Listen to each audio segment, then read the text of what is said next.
the mere fact that he is not participating, he is not attending, is already a manifestation ng hindi pagkilala dyan sa, anong tawag nito, sa proceedings ng ICC. At sabi ko nga, kung may katotohanan at mukhang documented naman, yung pakikipagkutsaba ng Marcos administration sa mga investigador ng ICC o sa mga kinatawa ng ICC nung sila ay nasa Pilipinas at sinasabing may mga pera pang involved, malaking bagay ito, no, sa anong tawag nito, sa credibility ng court. And it might not be good for the court to even proceed with the proceedings and just let Mr. Duterte go home to the Philippines. Kasi wala na, sira ng kredito nila eh. Paano maniniwala ngayon ng mundo na ang International Criminal Court ay patas? Samantalang lumalabas na sila ay bayaran, no? Kung paniniwalaan itong mga documented expose kahapon.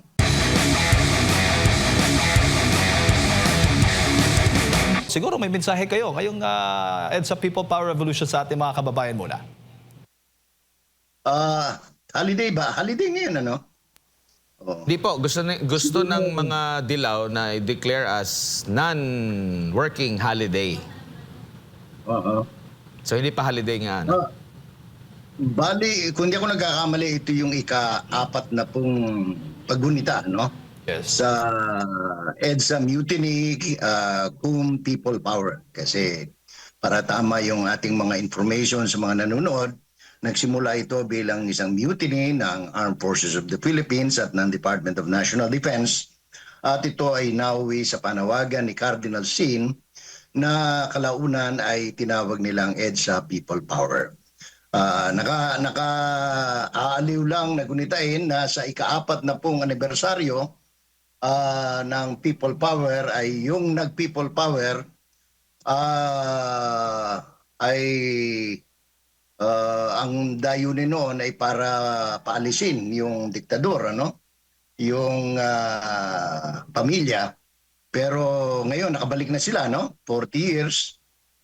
Tapos yung nag-People Power, ang siya ngayong sumusuporta doon sa ipinipol power.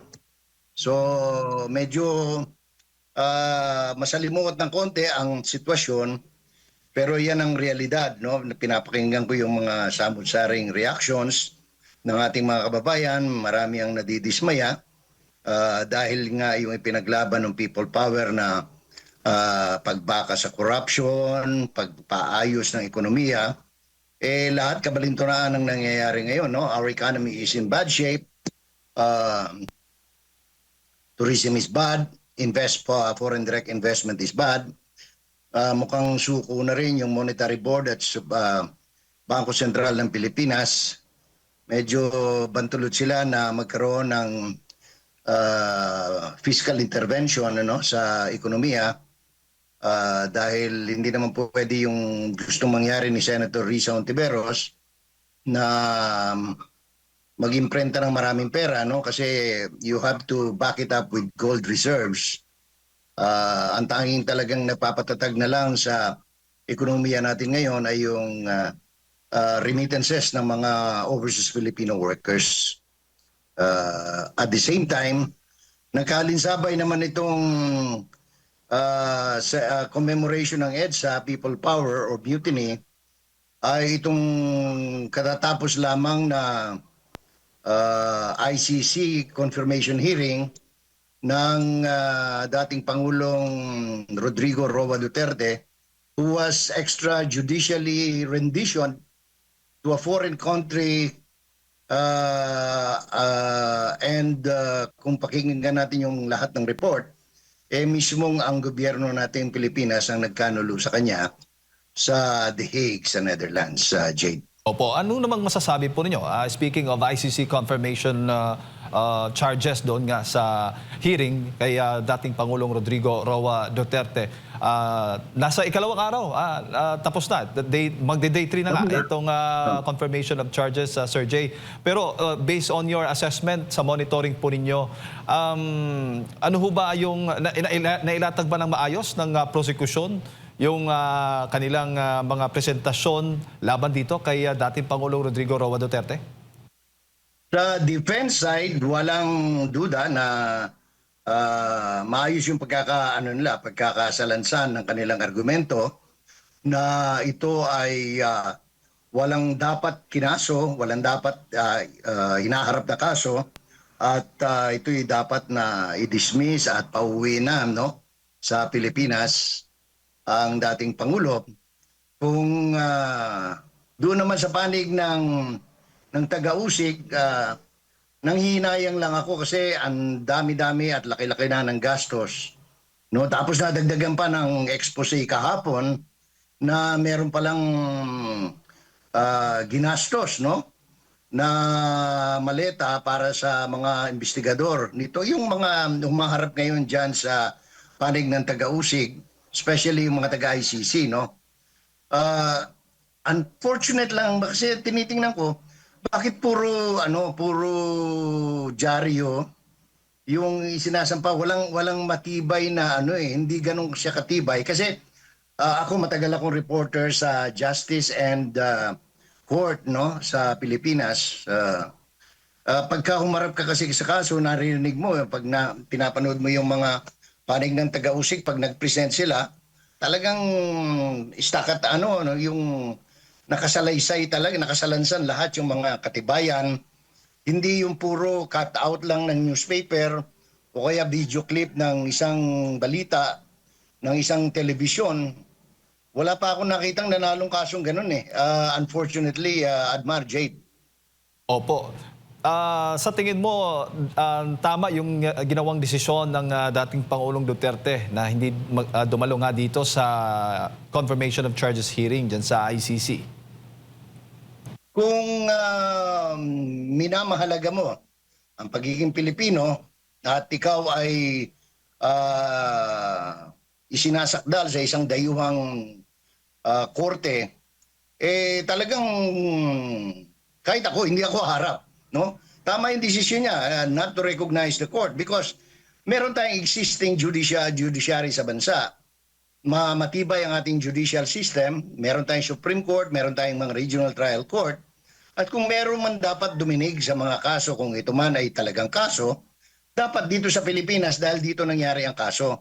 Pangalawa, yung sinasabi nilang, kasi binugbog tayo ng mga istorya noon no, sa media, especially sa traditional media o mainstream media, na 20 to 30,000 yung biktima ng extrajudicial killings, only to find out pagdating dito sa anong pangalan nito sa confirmation hearing, ilan lang no yung I think less than 50 ang kanilang tinukoy na kaso at doon sa 49 or so na kaso, 3 lang yung sinasabi nilang pwedeng iugnay. Ito mula sa mismong taga-usig or yung complainant no, 3 lang ang pwedeng direktang iugnay, yung dating Pangulo sa sinasabi nilang crime against humanity. Again, ang basis nila ay sapagkat merong mga speech yung dating presidente na kapag ka ikaw ay ginulo mo ang aking mga Pilipino at ikaw ay involved sa droga, ipapatayin kita, which is an hyperbole. So, nangingiti ako at naiinis as a student of law no at taga-Masid na bakit ganito kababaw yung anong tawag nito. Tapos may isa pang Pilipinong abogado na para bang kinukutya niya yung buong lahing Pilipino na hindi magandang tingnan at hindi magandang pakinggan, Admar, Jade. Po. Since mismo ang dating Pangulo nang nagsabi, tanggap na niya yung kanyang magiging kapalaran dyan po sa ICC, Sir Jay. Sa tingin mo, dapat pang ituloy ng mga ng legal team yung pag-participate nga dito sa confirmation of charges hearing o sa kahit anumang hearing dyan po sa ICC? Well, wala choice, kasi nakasakdal siya and he needs to be represented. That's why he needed the lawyer. Pero siya, the mere fact that he is not participating, he is not attending, is already a manifestation ng hindi pagkilala dyan sa anong tawag nito, sa proceedings ng ICC. At sabi ko nga, kung may katotohanan at mukhang documented naman yung pakikipagkutsaba ng Marcos administration sa mga investigador ng ICC o sa mga kinatawan ng ICC nung sila ay nasa Pilipinas at sinasabing may mga pera pang involved, malaking bagay ito, no, sa anong tawag nito, sa credibility ng court, and it might not be good for the court to even proceed with the proceedings and just let Mr. Duterte go home to the Philippines. Kasi wala na, sira ng kredito nila eh. Paano maniniwala ngayon ang mundo na ang International Criminal Court ay patas samantalang lumalabas na sila ay bayaran, no? Kung paniniwalaan itong mga documented expose kahapon.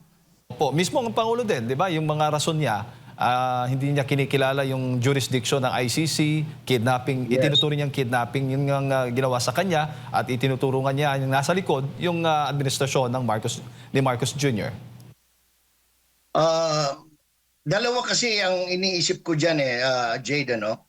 Kung itutuloy kasi yung hearing, kasi tandaan natin ito, preliminary pa lang ito, no? Kaya confirmation of hearing, ang equivalent nito sa Pilipinas ay preliminary investigation, no? Malalaman dito kung merong sapat na dahilan para ituloy ang pagdinig sa kaso. So yan ang buod, no? Akala kasi ng iba, hearing na ito sa kaso, hindi po. Preliminary pa lamang ito para to determine whether there is reason para ituloy doon na sa korte na. Pre-chamber nga ito eh. Wala pa sa chamber. Pagka sinabi nilang hindi sapat ang ebidensya, wala nang didinggin na kaso, no? Pagka sinabing napatunayan dito na walang jurisdiction ng ICC, halimbawa, hindi na rin matutuloy yung bista ng kaso. So yan ang sitwasyon ngayon ng kasong kinakaharap o isinampa laban kay Mr. Duterte. So within 60 days, kung hindi ako nagkakamali, within, no, sa loob ng 60 araw, magdidesisyon ngayon ang korte kung isasampa nila ang kaso doon sa chamber mismo para dinggin ang kaso o dito pa lamang, kumbaga sa DOJ, sa National Prosecution Office pa lamang, dismiss na ang kaso. Ganun yun, Jade. Oo. So ito, nakikita na ito lahat ni dating Pangulong Duterte. Kaya ganun po ang kanyang sinasabi. Considering din na politika din, isa sa mga rason kung bakit nga andyan siya ngayon sa ICC. Tama ba, Sir Jay? Correct.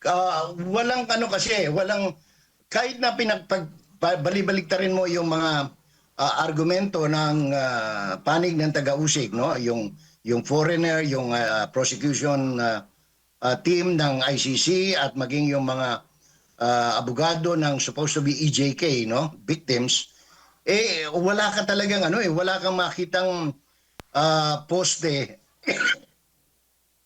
ng kaso na matibay na magdidiin sa dating Pangulo. Yun ang problema nila. Kasi kahit na yung mga first year College of Law, pag ang basis mo ng charges mo ay cut out, no, ng dyaryo o splice tape ng video sa isang news report ng telebisyon, anong tawag nito? Lumalabas kasi hearsay na lahat yan, no? So, wala akong nakikita pa so far. Yung fair na analysis na talagang magdidiin. Kasi kung may kasalanan talaga siya, no, at meron silang, kahit na yung dinala nila, tapos ngayon lumalabas pa. Speaking of families of victims, no, ng EJK, ngayon may lumalabas sa social media and even in international media na yung mga supposed to be pamilya ng biktima, hindi talaga mahirap kasi ang argument nila, Jade, Admar, ang naging biktima sa war on drugs ay yung mga mahihirap lang, no? Hindi yung mga malalaking anong tawag nito, tao, mga traders or yung mga drug lords, yung gano'n, no? Kundi yung mga mahihirap. And then you see families of victims, tapos nakasuot ng anong tawag nito, yung kasuotan na branded, no? Ang mga bag ay daang libo ang halaga, talagang magkakaroon ka talaga ng problema as a lawyer. Paano mo titindigan yung kaso, Jade at Mar? Isipin mo, naka Louis Vuitton, naka kung ano-anong mga branded na scarf and bags and damit. I don't know, paano nila ma-justify yung kanilang argument na may hirap lamang ang naging biktima ng war on drugs, Opo. Jade Adman. Dalawang tanong na lang bago ko ipasa kay partner Admar, Sir Jay. Noong panahon ng drug war ng dating Pangulong Rodrigo Duterte, kung sinasabi po ng prosekusyon na talagang nagkasala itong si dating Pangulong Duterte dahil sa marami daw namatay during sa kanyang termino. Kung tatanungin mo yung taong bayan, yung mga Pilipino, ano yung kanilang saloobin? Hindi ho ba may mga lumalabas din na mas mataas yung kanilang pagtitiwala na nakikita po natin sa dating Pangulong Rodrigo Roa Duterte sa kanyang laban kontra illegal na droga? Alam mo, yan pa ang isang problema ng ICC. How do you convict somebody who is beloved by the general population of a country? Tsaka, ang project, War on Drugs, is a government project, no? It is a campaign of the government against drug infiltration in the country. Bakit hindi mo ngayon kasuhan? Conversely, ba't di mo kasuhan ngayon yung presidente ng Mexico na may campaign, may war on drugs? Yung Amerika, may campaign against war on drugs. Why single out Rodrigo Duterte of a small republic in Southeast Asia? So yan ang mga bagay na kanilang titimbangin ng pre-chamber ng pre-chamber ng ICC kung itutuloy pa ba nila ang kasong ito o hindi. Po. Huli na lang, bago ko ipasa kay partner Admar, Sir Jay, ang sabi po ng Vice Presidente, may pahayag po siya kahapon sa isang interview. Sabi niya, hindi na namin tinitingnan yung chances of coming home. Hindi na namin pinag-uusapan yun. Kung makikita nyo doon sa statement niya sa court, tinutukoy niya yung waiver letter ni dating Pangulong Duterte, ay sinasabi niya sa court na natanggap ko na possible o posibleng dito ako mamatay sa kulungan ng ICC. Nandoon yung nakalagay sa statement niya sa court na nagsasabi na hindi siya a-attend sa mga hearings ng confirmation of charges. Yan po ang naging pahayag ng Vice Presidente kahapon. Kayo mismo, personally Sir Jay, umaasa pa na makakauwi pa, makakabalik pa dito sa bansa si dating Pangulong Rodrigo Roa Duterte, at dapat bang umasa pa ang mga Pilipino? Historically, walang kinasuhan ng anong pangalan nito, ng crime against humanity na nakalabas ng bilangguan, no, ng DAE. So, tama yung paniniwala ni Mr. Duterte na malamang at sa hindi na siya makalalabas ng buhay. No? Unang-una, 80 anyos na yung mama. Pangalawa, siya ay may mga karamdaman na. No? So, kung ako man, halimbawa, ako ang anak ni Presidente Duterte, isipin ko talaga mukhang sa itinatakbo ng kabagal yung kaso, no? Yung pagdinig dito sa preliminary pa lang. Tapos palagi na siyang nahihilo, may mga report na hinihimatay siya, nakikita na lang sa sahig, yung mga ganon.